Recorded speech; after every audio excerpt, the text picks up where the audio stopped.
Hello artists, Mrs. Conyers here. So we have watched probably the little video about form, and there are a lot of really cool art images on that video. And something that was mentioned was how artists can try to give the illusion or give implied form when they're working on a drawing or a painting. And so what that means is we are going to be creating a drawing that makes it look like our objects are three-dimensional, even though it's on a flat surface. And so we have right here, these are pumpkins. They're not real. They are sculptures or pretend pumpkins, and they are actually really three-dimensional. These objects actually do have 3 dimensions. They have width, height, and depth. And so what we're going to try to do is we're going to try to draw some pumpkins that actually look more realistic and look like they have form and they're not just flat shapes. So I'm going to move these off to the side, actually. And a couple of things that I want you to notice about these is these are all different shapes. And so they're not all perfect circles. I don't want you to go and grab something circular to trace. These are organic forms, and that means they're more natural. And so what I'm going to do to start, I'm just going to go ahead and draw a roundish kind of shape here. Not worried about it being, again, a perfect circle. And even though I have these here that I could be looking at, I'm kind of making this up in my imagination, because I realize that most of you don't probably have little pumpkins sitting next to you, so it's okay to make your shape up. So I've started here, and now I'm going to put a stem on top. And I like a nice, healthy, pretty big stem so that it can support the pumpkin. And maybe I'll make this part a little bit more rounded and realistic, and I'll add some lines to maybe show the texture of the stem. Now, when we're drawing the lines on our pumpkin, I want you to notice that these are grooves that come around to the bottom. They're not just stripes that we see on the front of the pumpkin. And so we want them to follow the contours. We want them to be curved.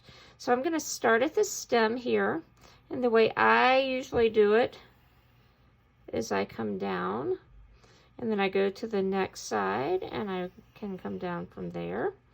And this one, I think actually I'm just going to put one more line in here. And then what I'm going to do, I'm going to round these sections up a little bit. So you can add a little bit more detail that way too. And then if I want, I can put some of these other lines in to show some of the grooves don't go all the way up and down. So that's one pumpkin here. And if I want to give even more of the illusion of depth, that this is a drawing of three-dimensional forms, I can do some overlapping. And so I'm going to start at the edge of this pumpkin, and maybe this one's going to be tilted down and maybe a little more squished, kind of like maybe we have this guy here a little bit short. And actually, I'm going to change this a little bit. Remember, we can definitely edit our drawings a little. I'm not going to worry too much about getting rid of that line completely, because you know I like to get rid of all of the white space anyway. We're going to probably color these in later. So I'm going to just leave this open. I'm going to show you a little trick to make it look like this pumpkin is kind of tilted towards you. So I'm going to bring the stem down into the center, and this is going to look really weird at first. And maybe I'm going to curl this. I love to draw pumpkin vines, so if I curl this around, and maybe I can even have it come off of the other side, like it's maybe still on the vine. And then I'm going to put my little area right here where the stem is attached. And then I'm going to start at the stem.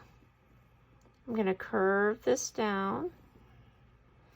And then I'm going to make some other curved lines. These lines are heading back because remember, all of our lines, they start at the stem and they're curving. So all of these lines I'm drawing have to start here too and curve.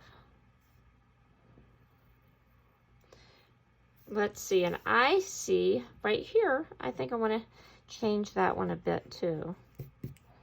You can see that I do lots of changing as I work to improve my drawings. Whoops. And now maybe I'll add some of those bumps that I see. That little pumpkin was really bumpy, so if I want to do it kind of to look more like what I was actually looking at, I could do that. Maybe I'm going to make this a little bit bumpier. That's another reason to draw really lightly. So if some areas you're changing, I'm pushing down pretty hard because I want you to be able to see my work. But when I'm really drawing something I'm working hard on, I usually draw really softly just so the erasing is a lot easier. All right, and so I think I'm going to add one more. And I know that some of you might actually want to make it into a jack-o'-lantern. So if you want to add a face, here's a hint about doing this. This one, maybe we'll put this guy also overlapping. Let's see, and I'm just going to put it kind of like this to start. And so if I'm going to add a face, first I think I'll put this one, the stem is going to be kind of, maybe we'll just curve it like that or something. And so I would probably do the face before I put my lines on the pumpkin. I'm going to keep this one pretty simple, but you can get as creative as you want.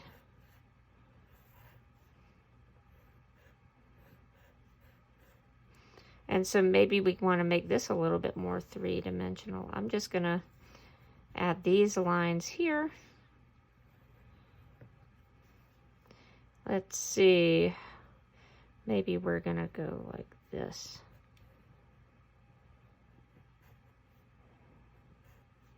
You don't have to really do too much detail with that. That is totally an option. So I'm going to start at the stem, drawing my lines again, skipping down to here. And then what I'm going to do, I'm going to skip over the facial features like that. Maybe a couple more lines right here.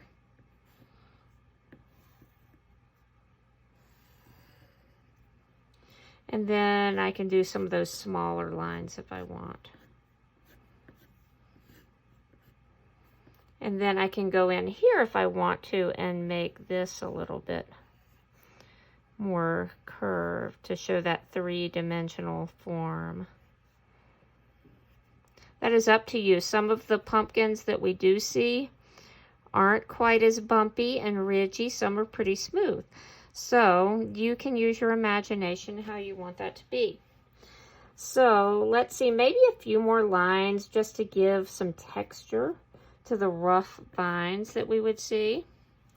And then maybe I'm going to put this, they're sitting on a hill, and I'm going to just put a horizon line up here. Now you do not have to do yours exactly in the way that I'm doing it. You can add extra details if you want. If you want to make yours more of a Halloween drawing, you could put a little witch flying in the background or some bats or something. Maybe mine is going to be a sunset. I'm going to put a big sun setting in the distance. So this is day one of our project. We are not going to add color yet.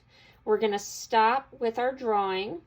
And then tomorrow we will talk about a couple of different coloring options.